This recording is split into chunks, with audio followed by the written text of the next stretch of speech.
అందరికీ నమస్కారం అండి. పార్లమెంట్లో anti paper leak bill pass అయిన నేపథ్యంలో ప్రధానమంత్రి నరేంద్ర మోదీ గారు మరో వీడియో రిలీజ్ చేశారన్నమాట.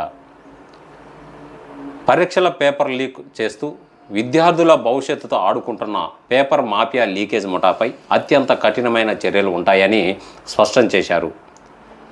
బాధ్యులు ఎవరిని విడిచిపెట్టేది లేదని నరేంద్ర మోదీ గారు హెచ్చరించారు. ఈ బిల్లు మన పరీక్షా వ్యవస్థను మరింత పటిష్టం చేయనుందని తెలిపారన్నమాట.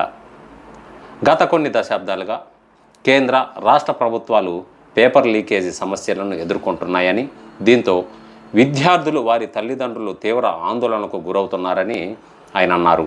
అందుకే విద్యారంగంలో ఆధునిక సాంకేతికతను విస్తృతంగా ఉపయోగిస్తూ సమగ్ర సంస్కరణలు చేపట్టడం అత్యవసరమని చెప్పారు నరేంద్ర మోదీ గారు. అయితే ఇప్పుడు జరుగుతున్న కొన్ని నిరసనలు ఏమైతే కాక్రోచ్ జనతా పార్టీ CJP నిరసనల నేపథ్యంలో నరేంద్ర మోదీ గారు పోస్ట్ చేసిన ఇది 4వ వీడియో కావడం గమనార్హం అన్నమాట. ఇప్పుడు నేను చెప్పే మ్యాటర్ ఏదైతే ఉందో, ముఖ్యంగా ఇక్కడ గురువారం పార్లమెంట్లో ఉభయ సభలో పేపర్ లీకులకు వ్యతిరేకంగా కీలకమైన బిల్లును ఆమోదించాయి. ఈ విషయంలో ప్రధానమంత్రి మోదీ గారు తనదైన శైలిలో అర్ధరాత్రి ఇన్స్టాగ్రామ్లో వీడియో సందేశాన్ని విడుదల చేశారు.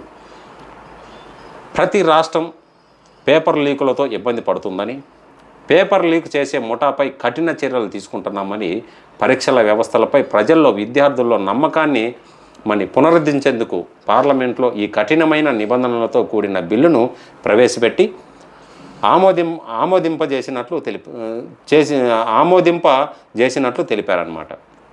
అయితే ఇక్కడ టాస్క్ ఫోర్స్ ఏర్పాట్లు ఫాస్ట్ ట్రాక్ వ్యవస్థలు రాష్ట్రాల సలహాలు పరిగణలోకి తీసుకోవడం ద్వారా వినూత్న మార్పులు తీసుకొస్తున్నామని వివరించారు నరేంద్ర మోదీ గారు. ఇలాంటి ప్రతికూల పరిస్థితులను ఎక్కువ కాలం సాగనివ్వబోమని, అందరం కలిసికట్టుగా అడుగులు వేస్తూ వికసిత్ భారత్, అభివృద్ధి చెందిన భారత్ స్వప్నాన్ని సాకారం చేసుకుందామని ప్రధానమంత్రి మోదీ గారు పిలుపునిచ్చారు. దేశ పిల్లల భవిష్యత్తు ఆడుకుంటున్న పేపర్ మాఫియా పేపర్ లీక్ ముఠాను వదిలిపెట్టబోం, ఇందుకు కఠినమైన చట్టాలు తీసుకొని కూడా వస్తామని తెలిపారు. మేము ఈ బిల్లును పార్లమెంటుకు తీసుకెళ్ళాం. నేను మీకు హామీ ఇచ్చినట్లుగా ఈరోజు ఉభయ సభలు ఈ బిల్లులు కఠినమైన నిబంధనలతో ఆమోదించాయి. ఇప్పుడు బలమైన పరీక్షా వ్యవస్థ దిశగా ఒక కీలక అడుగు పడింది.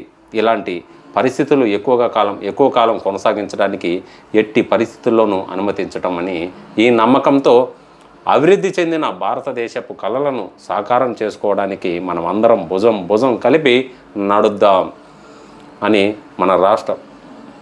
మన ప్రధానమంత్రి మోదీ గారు మన దేశ ప్రధానమంత్రి మోడీ గారు అన్నారనమాట. సో ఇదండి, మరో వీడియోతో మళ్ళీ ముందుకు వస్తాను. వీడియో నచ్చితే ప్లీజ్ నన్ను సపోర్ట్ చేయండి, లైక్ చేయండి, సబ్స్క్రైబ్ చేయటం మర్చిపోవద్దండి. ధన్యవాదాలు.